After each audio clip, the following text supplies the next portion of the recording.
NCERT exemplar exercise 2.2 chapter name is polynomials class 9 question number first which of the following expressions are polynomials justify your answers polynomials कौन सी algebraic expression है नहीं है इससे related मैंने detail में video बनाया तो तुम चाहो उसको देख सकते हो मैं शॉर्ट में चीज़ें समझाने की तुमको कोशिश करूंगा। देखो होल नंबर मतलब होता है जीरो और सारे के सारे नेचुरल नंबर यानी 0 1 2 3 4। अगर ये नंबर्स वेरिएबल के पावर के फॉर्म में है तो वो एक्सप्रेशन पॉलिनोमियल होगी। लेकिन ये बात डिसाइड करने से पहले तुमको ये देखना है कि जो वेरिएबल है वो डिवाइड के फॉर्म में नहीं यानी डिवाइजर की तरह नहीं एक्सप्रेशन में लिखी। अगर लिखी है तो पहले उसको मल्टीप्लाइड फॉर्म में कन्वर्ट कर लो, उसके बाद डिसाइड करो कि जो पावर आ रही है वो होल नंबर है या नहीं। अगर होल नंबर है तो पॉलिनोमियल है, नहीं तो नहीं है। बस इतनी सी बात याद रखनी है। पहला क्वेश्चन 8 क्या पॉलिनोमियल है? तो वेरिएबल ढूंढोगे तुम, वेरिएबल यहाँ पे होगा x to power 0। x to power 0 की वैल्यू हम जानते हैं 1 होता है, तो 1 से 8 को मल्टीप्लाई करोगे 8 फिर से मिल जाएगा। इसका मतलब x to power 0 hidden form में लिखा होता है।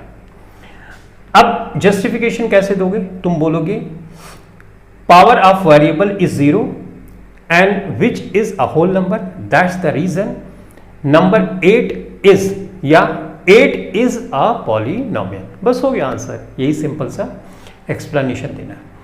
यहां पे देखो √3 है, x स्क्वायर है और यहां पे x है, ये पावर यहां पे 2 है, यहां पे 1 है और 2 और 1 दोनों ही होल नंबर होता है। तो तुम लिखोगे power of variable is 2 and 1 respectively and that's the reason this expression is a polynomial। बस हो गया, इतना ही आंसर लिखना है। अब यहां पे देखो तीसरा वाला मैंने यहां पे लिख दिया है क्योंकि यहां पे मैं भूल गया था इसलिए मैंने बाद में लिखा।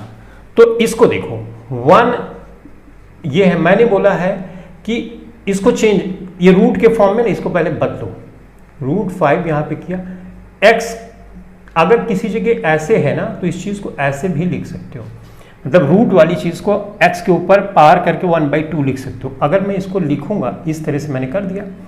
अब देखो जरा ध्यान से, x के ऊपर जो पार है 1/2 है ना, जो कि होल नंबर नहीं है। तो तुम लिखोगे power of variable is 1/2 which is not a whole number, that's the reason this expression is not a polynomial. ये अंडर रूट जो है ना ये 5x पूरे पे है, √5 पे होता तब तो पॉलिनोमियल हो जाता, तो ये नहीं है। फाइनली यहां पे देखो डिवीजन के फॉर्म में, तो सबसे पहले इसको ऊपर लेके जाओ, ऊपर लेके जाओगे तो ये 1/5 हो जाए और ऊपर ये माइनस क्या हो जाएगा, प्लस में हो जाएगा और 5x हो जाएगा और +7 हो जाएगा। अब यहाँ पे देखो वेरिएबल के ऊपर पावर होल नंबर, यहाँ पर होल नंबर और यहाँ पे कुछ नहीं है तो 0 होगा, तो वो भी होल नंबर ही है। तो इसका मतलब जो वेरिएबल है यहाँ इसके ऊपर जो पावर है वो होल नंबर है। तो ये एक्सप्रेशन क्या हुई, एक पॉलिनोमियल हुई। तो तुम लिखोगे power of variable is in whole number, that's the reason this expression is a polynomial. बस इतना सिंपल सी बात करनी है तुमको। यहाँ पे डिवीजन में है, ऊपर लेके जाओगे तो 1/x को अगर तुम ऊपर लेके जाओगे तो ये क्या हो जाएगा, x - 1 हो जाएगा। करेक्ट हो जाएगा कि नहीं हो जाएगा? अब x - 1 में हो गया और ये तो मान लो चलो x ये होल नंबर में आ जाएगा, लेकिन ये तो -1 में। एक एक्सप्रेशन भी अगर ऐसी है x के ऊपर पावर, अगर एक भी x के ऊपर होल नंबर नहीं है तो पूरी एक्सप्रेशन को हम बोलेंगे कि वो पॉलिनोमियल नहीं है। तो ये फिफ्थ वाला जो है ये भी एक पॉलिनोमियल नहीं है। ठीक है, ओके। अब हम यहां पे पहुंचते हैं। यहां पे देखो ये भी डिवीजन में, ऊपर लेके जाओगे तो क्या होगा, ये माइनस में भी हो जाएगा, तो इसका मतलब ये भी पॉलिनोमियल नहीं है। डन, कितना आसानी से हम डिसाइड कर ले रहे हैं। यहां पे देखो हमको ये जो कोएफिशिएंट है ना इस पे ध्यान नहीं देना। कोएफिशिएंट तो कोई भी रियल नंबर हो सकता है, नेगेटिव, पॉजिटिव, रूट में, फ्रैक्शन में, कुछ भी हो सकता है, उसको ध्यान नहीं देना। हमको सिर्फ वेरिएबल के ऊपर जो पावर है वो होल नंबर में होनी चाहिए, ये सिर्फ ध्यान देना। तो यहाँ पे 3 है पावर, यहाँ पे 2 है, यहाँ पे 1 है, यहाँ पे कुछ नहीं है, 0 है। इसका मतलब power on variable are in whole number, right. तो हम ये बोल सकते हैं कि ये एक्सप्रेशन इज अ पॉलिनोमियल। यहाँ पे देखो x है तो x के ऊपर लेके जाओगे तो -1 में हो जाएगा। अब -1 तो एक होल नंबर नहीं होता, होल नंबर में तो 0 1 2 3 4 और नेगेटिव नंबर आता ही नहीं, तो इसका मतलब ये भी पॉलिनोमियल नहीं। तो इस तरह से हमको डिसाइड करना है कि कौन सी एक्सप्रेशन पॉलिनोमियल है, कौन सी पॉलिनोमियल नहीं है। ये पॉलिनोमियल है, हाँ है, ये पॉलिनोमियल है, ये पॉलिनोमियल है, नहीं है, क्योंकि √x है ना तो 1/2 हो जाएगा। ये पॉलिनोमियल है, क्योंकि ऊपर जाएगा तो प्लस में। ये पॉलिनोमियल है, नहीं है, क्योंकि ये ऊपर जाएगा तो फ्रैक्शन में, ये फ्रैक्शन में हो जाएगा। ये पॉलिनोमियल है, हाँ, क्योंकि सब होल नंबर में। ये पॉलिनोमियल है, नहीं है, क्योंकि x ऊपर जाएगा तो नेगेटिव में हो जाएगा। So simple, right. तो इस तरह से हमको डिसाइड करना होता है कि कौन से एक्सप्रेशन पॉलिनोमियल है और कौन से एक्सप्रेशन पॉलिनोमियल नहीं है। अब हम सॉल्व करेंगे क्वेश्चन नंबर 2 इस एक्सरसाइज का, यानी exercise 2.2 NCERT exemplar exercise 2.2 chapter name is polynomials.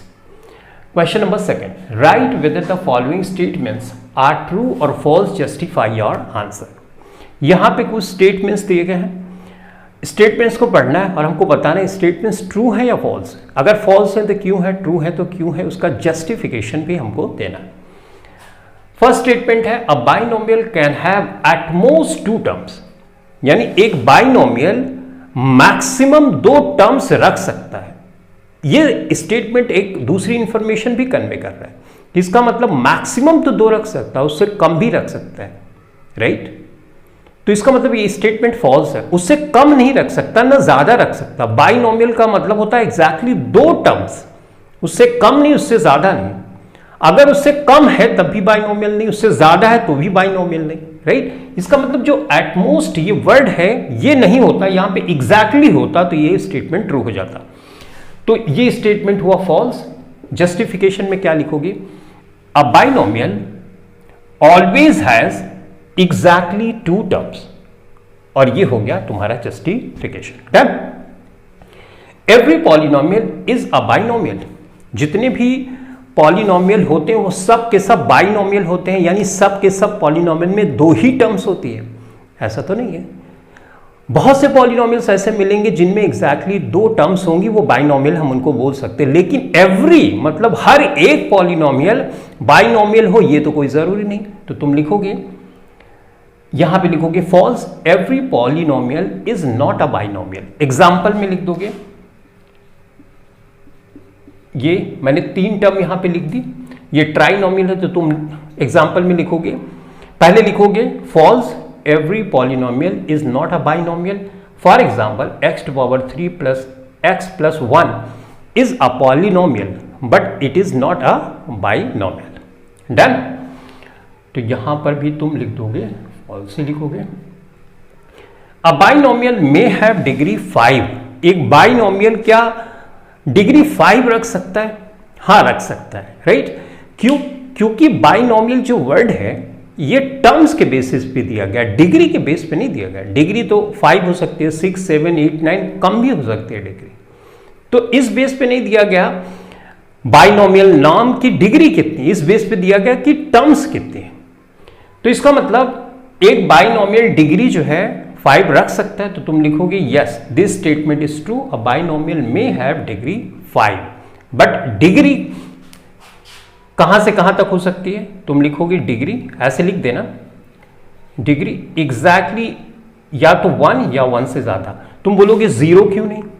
तो देखो, जैसे मान लो ये पॉलिनोमियल है, इस पे डिग्री 0 है, अभी तो ऐसे तुमने लिख दिया, तुम्हारे हिसाब से बाइनोमियल है क्योंकि 2 टर्म्स है, लेकिन थोड़ा सा और से इसको सिंप्लीफाई करो। x⁻0 की वैल्यू क्या होती है? 1 होती है, राइट।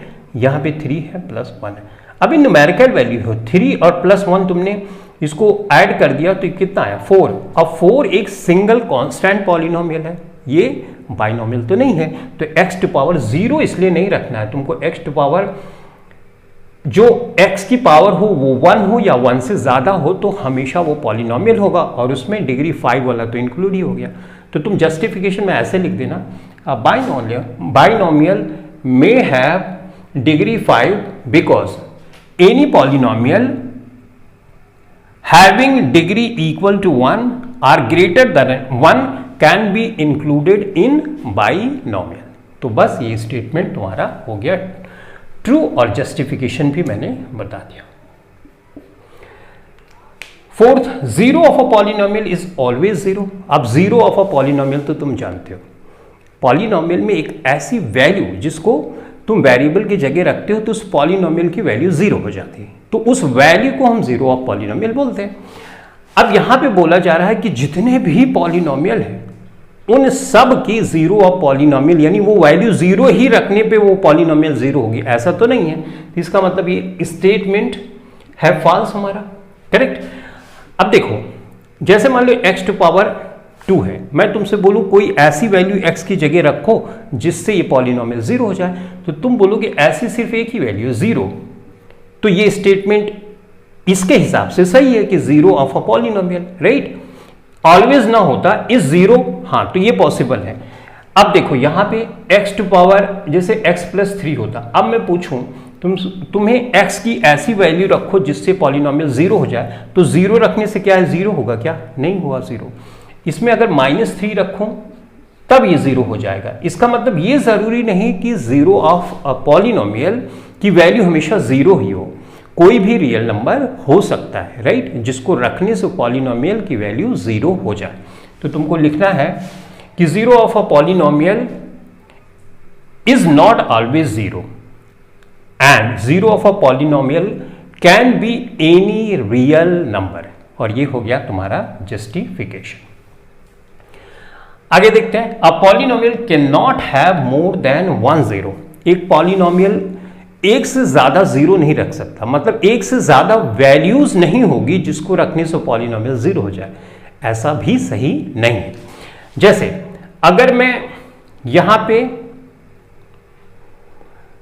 3 है तो मैं एक ही वैल्यू रख सकता हूं, यानी -3 रखूंगा तो ये जीरो हो जाएगा, तो जीरो ऑफ पॉलिनोमियल एक ही हुआ। लेकिन अगर बाइनोमियल होगा, जैसे मान लो x2 ये है, तो इसको जब तुम ऐसे करते हो x माइनस 1, इसको फैक्टराइज करते हो तो इसके 2 जीरोज आते हैं, x बराबर -1 और x बराबर +1। अब चाहे -1 की वैल्यू यहां रखो चाहे +1 की वैल्यू रखो, वैल्यू ये वैल्यू ऑफ पॉलिनोमियल जीरो हो जाती है, तो यहां पे इसका मतलब 2 जीरो है। अगर क्यूबिक होता तो 3 जीरोज ऐसे मिल सकते, तो एक जीरोज तो नहीं ना, एक कुछ पॉलिनोमियल्स में हो सकते हैं, लीनियर में हो सकता है, राइट, लेकिन क्यूबिक में, क्वाड्रेटिक में, राइट, और जैसे 4 डिग्री जिसकी है, 5 डिग्री है, तो उसमें जो जीरो ऑफ पॉलिनोमियल है वो तो और ज्यादा हो सकती है, तो मतलब ये स्टेटमेंट हुआ फॉल्स, तो तुम यहां पे लिख दोगे फॉल्स। तो यहां पे लिखोगे a polynomial can not have more than 1 zero, ये स्टेटमेंट फॉल्स है, और तुम खुद से लिखोगे जस्टिफिकेशन में a polynomial can have more than 1 zero. Example के लिए कोई भी क्यूबिक पॉलिनोमियल दे देना, क्यूबिक पॉलिनोमियल जैसे ऐसे लिख देना, ये देखो ये दे देना या ये वाला दे देना, राइट, करेक्ट, ऑलराइट। अब उसके बाद हम लास्ट वाला क्वेश्चन देखते हैं, the degree of the sum of 2 polynomials each of degree 5 is always 5। इसमें बोला जा रहा है कि अगर 2 पॉलिनोमियल्स लो और दोनों पॉलिनोमियल्स की जो डिग्री है वो 5 हो, अब उन पॉलिनोमियल्स को जब तुम ऐड कर दोगे तो उसकी डिग्री 5 ही आएगी। तो इसको चेक करते हैं, जैसे मान लो एक पॉलिनोमियल लिया मैंने x + 5, x + 4 और +3, ठीक है। दूसरा पॉलिनोमियल लिया मैंने,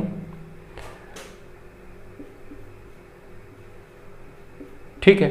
अब इन दोनों पॉलिनोमियल को हमने ऐड कर दिया, तो ऐड कर दोगे तो चलो ऐसे ही माइनस का साइन तो है ही है, तो हम समझ लो ऐसे ऐड कर देते हैं, ऐड कर दिया। अब ऐड करने के बाद हमको ये देखना है जो डिग्री, इसकी डिग्री कितनी है 5, क्योंकि हाईएस्ट पावर वेरिएबल के ऊपर जो होती है वो डिग्री होती है, इसमें 5 इसमें भी 5, राइट। अब ये माइनस में मैंने लिया है, बाकी सारी चीजें सेम है, राइट। अलग भी कर सकते हो, अगर तुम 3 भी कर दोगे कोई फर्क नहीं पड़ेगा, सिर्फ डिग्री 5 होनी चाहिए। तो हाईएस्ट पावर 5 है, हाईएस्ट पावर 5 है। अब इसको हमने ऐड कर दिया, ऐड करने के बाद हमने देखा गया कि ये नेगेटिव में था जिसकी वजह से ये कैंसिल हो गया, राइट। अब यहाँ पे हमारे पास क्या बचा, x⁴ + 3 और प्लस x⁴ और +3, 3 ऐड कर दोगे तो कितना हो जाएगा, 6 हो जाएगा। तो हमारे पास क्या बचा, x⁴, x⁴ और +6। अब यहाँ पे इस पॉलिनोमियल की डिग्री जो ऐड करने पे इन दोनों पॉलिनोमियल्स की आई वो तो 4 हो गई, तो ये ज़रूरी नहीं है, राइट। डिग्री कम भी हो सकती है। तो तुमको लिखना है the degree of the sum of two polynomials each of degree 5 is not, यहाँ पे नॉट लिख देना, इज नॉट ऑलवेज 5। ये हो गया तुम्हारा जस्टिफिकेशन। और एग्जाम्पल के लिए ये जो मैंने यहाँ पे दिया है वो कर देना, या इनको दूसरा एग्जाम्पल दे देना, ठीक है। तो चलो इस क्लास के लिए इतना ही। Thanks for watching this video. Thank you very much.